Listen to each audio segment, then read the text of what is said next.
Hello guys. So multiple linear regression या multiple variable linear regression का concept आज इस एक ही वीडियो में हम पूरा कवर करने वाले हैं। तो सबसे पहले मैं अपना डेटा सेट को बता देता हूँ। मेरा डेटा सेट कुछ ऐसा है जिसमें किसी भी घर का एरिया दिया हुआ है, उसमें बेडरूम्स दिए हुए हैं, घर कितने साल पुराना है वो दिया है और प्राइस दी हुई है कि उस होम की प्राइस क्या है। तो जब हम लीनियर रिग्रेशन की बात कर रहे थे तो हम केवल दो ही वेरिएबल्स पर चल रहे थे, एक था डिपेंडेंट, एक था इंडिपेंडेंट। अगर मैं इंडिपेंडेंट बोलूँ तो वो था साइज एंड डिपेंडेंट था प्राइस। मींस साइज के हिसाब से, घर के साइज के हिसाब से हम प्राइस बता रहे थे। बट अब फीचर्स बढ़ चुके हैं, एरिया भी आ रहा है, बेडरूम्स भी आ रहा है, एज भी आ रहा है, और इन तीनों के से कोरिलेशन जोड़ के हमें प्राइस को एस्टिमेट करना है। ये हमारे मल्टीपल लीनियर रिग्रेशन का काम होने वाला है। So this is something around the linear regression, और हमें बस उसका कॉन्सेप्ट ढंग से पता होना चाहिए। इसमें ज़्यादा कुछ खास नहीं है। हमारा जो डिपेंडेंट वेरिएबल है वो है प्राइस। उसकी अगर मैं इक्वेशन लिखूँ तो मैं इक्वेशन लिखूँगा y equals to m0 which is my intercept, then m1 x1 plus m2 x2 plus m3 x3। Okay, so ये मैंने इक्वेशन लिख दी। m0 वही हमारा इंटरसेप्ट है। m1 x1 क्या है? x1 हमारा पहला इंडिपेंडेंट वेरिएबल है, आप समझ लो ये हो गया हमारा एरिया, ठीक है। x2 हमारा नेक्स्ट इंडिपेंडेंट वेरिएबल है, वो आप समझ लो हो गया बेडरूम्स। एंड एज हमारा तीसरा इंडिपेंडेंट वेरिएबल है, वो x3 मान लो एज, ठीक है।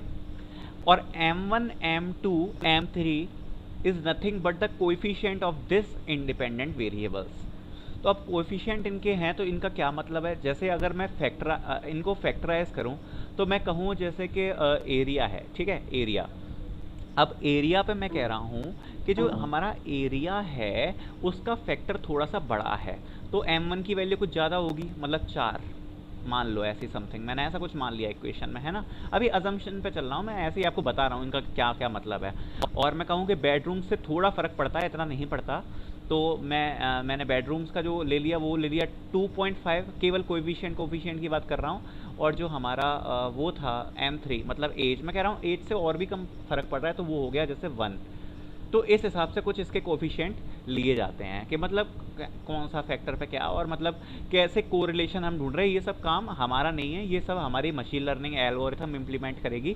आपको बस इक्वेशन पता होना चाहिए कि जितने भी इंडिपेंडेंट वेरिएबल्स हैं, अभी इस जैसे इसमें तो 3 हैं, और भी ज़्यादा हो सकते हैं, उतने बढ़ाते जाएंगे और उसके साथ के कोफिशिएंट लगाते जाएंगे, और इन सब के बेस पे इक्वेशन बना के हम क्या करने वाले हैं? प्रिडिक्ट करने वाले हैं अपने डिपेंडेंट वेरिएबल को। This is the concept of multiple linear regression. इसमें कुछ ज़्यादा वो डेप्थ वेप्थ में कुछ नहीं है, मतलब है, लेकिन मतलब अपने को इतना जानना है वो मैंने आपको बता दिया है। और इससे ज़्यादा ठीक है, और भी आगे भी हम देख लेंगे, लेकिन अभी तो इतना काफ़ी है, ठीक है। और अब इसको इम्प्लीमेंट करना देख लेते हैं पाइथन में। तो सेम डेटा सेट मैं इंपोर्ट कर लेता हूँ।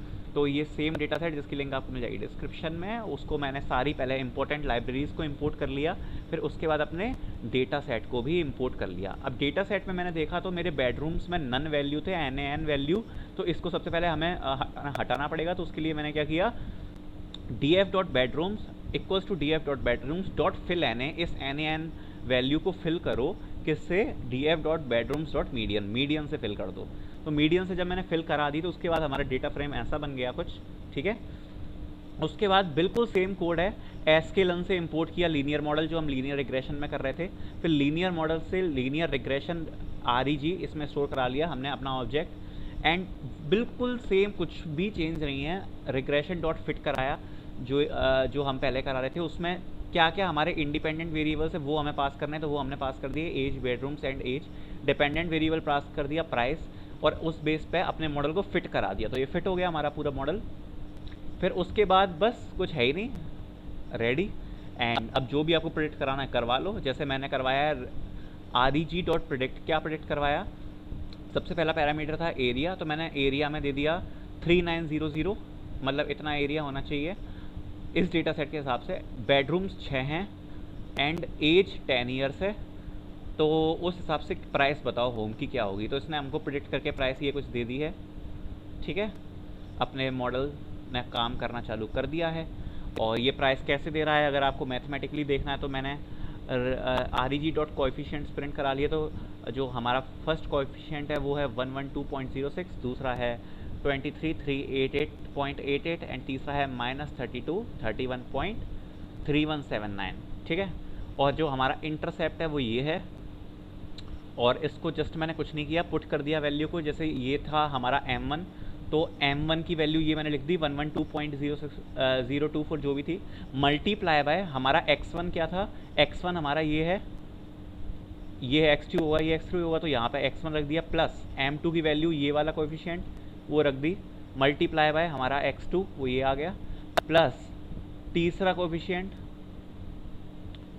ये तीसरा कोएफिशिएंट, तो इसकी वैल्यू हमने पुट कर दी, ये मल्टीप्लाई बाय 10, ठीक है, और हमारा इंटरसेप्ट कर दिया हमने ऐड, तो ये एग्जैक्ट वही वैल्यू आई जो हमारी प्रेडिक्ट करके आई थी, ठीक है।